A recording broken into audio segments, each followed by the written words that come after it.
এগুলো ইমপ্লিমেন্ট করতে দিচ্ছে না কেন? এটা একটা মিস্টেরিয়াস ব্যাপার, এটা একটা রহস্যজনক ব্যাপার। যাদের ঘাড়ে বেশি দায়িত্ব আছে বলে বলা হয়, এবং যেখানে বলা হচ্ছে যে বিএনপি নির্বাচন হলেই ক্ষমতায় আসবে, এই ধরনের একটা পটেনশিয়ালস আছে, তাহলে সংস্কার করার ক্ষেত্রে পটেনশিয়ালিটিটা কাজে লাগে না কেন? গ্যারান্টি কে দিবে? গ্যারান্টি তো সকলের।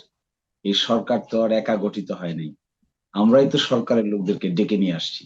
তারা তো ইচ্ছে করে এসে ক্ষমতায় বসে নাই, এক ক্রাইসিস মোমেন্টে তাদেরকে ইনভাইট করে নিয়ে এসে দায়িত্ব দেওয়া হয়েছে। যদি ক্ষমতার ভারসাম্যের এই জায়গায় কনস্টিটিউশনাল রিফর্মের যে জিনিসগুলোতে একমত হয়েছে, এইগুলোর জায়গায় বিএনপি অগ্রণী ভূমিকা পালন না করে, তাহলে নিশ্চিতভাবে একটা অনিশ্চয়তার জন্ম হবে। এই যে মন্তব্যটি যেটা আমি উল্লেখ করলাম, আপনাদের নায়েবে আমির সৈয়দ আব্দুল্লাহ মোহাম্মদ তাহের যেটি বলেছেন যে এই সরকার আসলে কিভাবে নির্বাচন করবে সে বিষয়ে আপনাদের শঙ্কা আছে।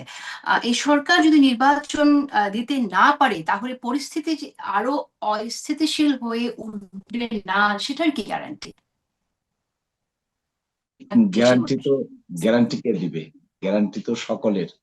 এই সরকার তো আর একা গঠিত হয় নাই, আমরাই তো সরকারের লোকদেরকে ডেকে নিয়ে আসছি। তারা তো ইচ্ছে করে এসে ক্ষমতায় বসে নাই, এক ক্রাইসিস মোমেন্টে তাদেরকে ইনভাইট করে নিয়ে এসে দায়িত্ব দেওয়া হয়েছে। আমি এই ক্ষেত্রে, আমাদের সিনিয়র আছেন, তারপরেও আমি বলছি, আমার বিবেচনায় বিএনপি এই ক্রাইসিসের মূল, তারাই এই ক্রাইসিস তৈরি করছে। এত ঐকমত্য কমিশনে সব আলাপ আলোচনা করে একটা সনদ হলো, সনদ তারা ইমপ্লিমেন্ট করতে চায় না কেন? সনদ ইমপ্লিমেন্ট করতে চায় না দেখেই তো এই ক্রাইসিসের জন্ম হচ্ছে। যদি সকল রাজনৈতিক দল এই সনদ ইমপ্লিমেন্ট করার জন্য 15 দিন সময়ের ভিতরে সনদ ইমপ্লিমেন্ট করতো, আর ফেব্রুয়ারি মাসের প্রথম সপ্তাহে, এই দ্বিতীয় সপ্তাহে নির্বাচন অনুষ্ঠিত হতো আন্ডার এ নিউ ওয়ার্ডার, তাহলে আমরা ঐকমত্য কমিশনে যে সমস্ত বিষয়ে আলোচনা করলাম, রিফর্ম করার জন্য একমত হলাম, সেগুলোকে এখন পাশ কাটিয়ে যেতে হচ্ছে কেন?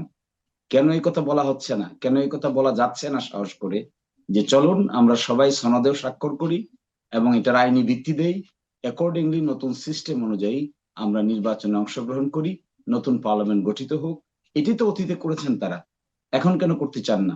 আমার মনে হয় এই সংকটের কথা বলার সবচাইতে বড় দায়বদ্ধতা থাকবে বিএনপিরই। বিএনপি যদি বলে যে তারা হলো সবচাইতে বড় রাজনৈতিক দল, তাহলে সবচাইতে বড় রাজনৈতিক দলের এখন বড়র মতো ভূমিকা নাই কেন? এখন তো ভূমিকা হয়ে যাচ্ছে ছোটর মতো। এখন ভূমিকা কি হওয়া উচিত ছিল? এখন তো ভূমিকা হওয়া উচিত ছিল এই প্রবলেম সলভ করার জন্য বিএনপিকে সবচাইতে আগে গুরুত্বপূর্ণ ভূমিকা নেওয়া উচিত ছিল। বিএনপির উচিত ছিল সকলকে ডেকে বসে এই কথা বলা যে চলুন আমরা সনদকে ইমপ্লিমেন্ট করি, এবং আমরাই তো, বিএনপি তো বলেছে দ্বিকক্ষ বিশিষ্ট পার্লামেন্ট চায়। বিএনপি তো তার 31 দফার ভিতরে দাবি দিয়েছে দ্বিকক্ষ বিশিষ্ট পার্লামেন্ট তারা বাস্তবায়ন করতে চায়। এখন চায় না কেন? এখন কেন এই কথা বলছে যে আমি এখন আমরা চাই একটু না? একটু এখানে আমি বলি, আমি সেই প্রশ্নের উত্তরটা আমি জানবো। ধরা যাক বিএনপি যেটা বলছে, যেভাবে ইমপ্লিমেন্ট করার কথা বলছে বিএনপি সেখানেই স্টিক করলো। বিএনপি ক্রমান্বয়ে বাস্তবায়নের কথা বলছে, জুলাই সনদে প্রস্তাবিত যে তাদের সংস্কার যে প্রস্তাবনা আছে সে জায়গাতে স্টিক করলো, তাহলে কি নির্বাচন হবে না? আপনাদের সেক্ষেত্রে স্ট্যান্ড কি হবে? নির্বাচন হবে না, আমি তো নির্বাচন, আমরা তো নির্বাচন ফেরানোর কথা বলছি না। আমরা বলছি ঐকমত্য কমিশন প্রায় 6 মাস ধরে যে আলোচনা করলো, একমত হলো যে সমস্ত বিষয়ে, এগুলো ইমপ্লিমেন্ট করতে দিচ্ছে না কেন? এটা একটা মিস্টেরিয়াস ব্যাপার, এটা একটা রহস্যজনক ব্যাপার।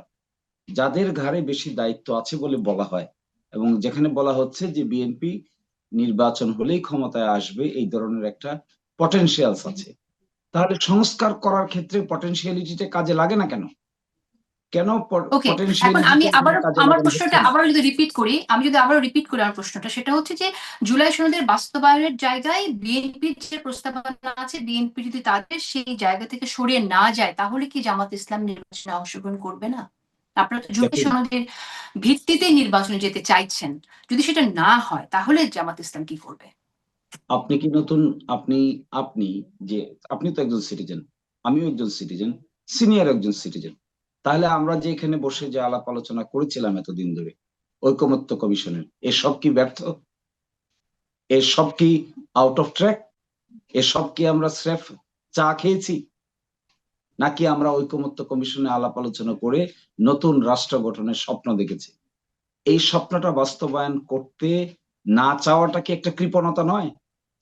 না চাওয়াটা কি এক ধরনের হঠকারী সিদ্ধান্ত নয়? হঠকারী আমি চিন্তা নয়? আবারও আমি আসবো এই প্রশ্নটা, অবশ্যই আমি আপনার কথাটা শুনছি এবং আমি নিশ্চয়ই আমি ব্যাপারে শুনতে চাইবো ব্যারিস্টার কাজলের কাছ থেকে তার মন্তব্য, কিন্তু আমার প্রশ্নটার উত্তর কিন্তু আমি পেলাম না। আপনি কি আমার প্রশ্নটার উত্তর 1 মিনিটে দেবেন কিনা? যে আপনি ধরা যাক বলছেন যে এটা না হলে জুলাই সনদের না হলে ভিত্তিতে নির্বাচনে যে কথা বলছেন, আইনি ভিত্তিতে সেটা হলো না, তাহলে জামাত ইসলামকে নির্বাচনে অংশগ্রহণ করবে কিনা? প্রশ্নটা তো খুব ইম্পর্টেন্ট। আপনি বাইনারি সিস্টেমে আমাকে দাঁড় করাচ্ছেন কেন? হলো কি হলো না, গেল কি গেল না, এটা তো প্রশ্ন না। প্রশ্ন হলো জুলাই সনদ বাস্তবায়ন করা হবে না, তাহলে করাটা হবে কি? কি করা ওকে, হবে? ওকে, এই ঠিক আছে। প্রশ্ন জুলাই আপনি আগে সনদ নিয়ে আসবেন। বাস্তবায়নে জুলাই ওকে, সনদ যদি আপনি জুলাই সনদ বাস্তবায়ন করতে না চান, তাহলে আপনার ইন্টেনশন নিয়ে তো প্রশ্ন দাঁড়াবে, উদ্দেশ্য নিয়ে প্রশ্ন দাঁড়াবে।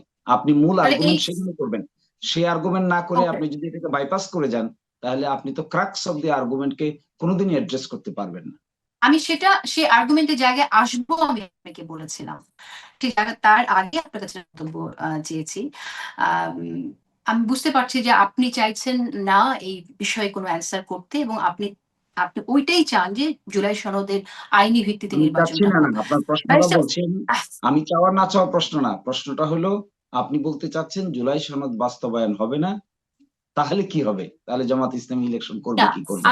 আমি সেটা বলিনি কিন্তু অ্যাডভোকেট শিশির মনির, আমি যেটা বলেছি সেটা হচ্ছে যে বিএনপি যেভাবে জুলাই সনদকে বাস্তবায়নের কথা বলছে, বিএনপি খুব সম্ভবত কিছু কিছু জিনিস এখন বাস্তবায়নের কথা বলছে, যেমন নারী বিষয়টা আমি জানি যে 5% এগ্রি করেছে, সেই বিষয়টা আমি জানি যে এখন ইমপ্লিমেন্ট করবে এবং কিছুটা এর পরে ক্রমান্বয়ে করবে। সেই বিষয়ে আমি প্রশ্ন রাখছি অ্যাডভোকেট কাজের কাছে যাব, ব্যারিস্টার কাজের কাছে যাবো, কিন্তু তার আগে আমি আপনার কাছে জানতে চেয়েছিলাম যে যদি সেই জায়গাতেই বিএনপি স্টিক করে তাহলে আপনারা কি করবেন।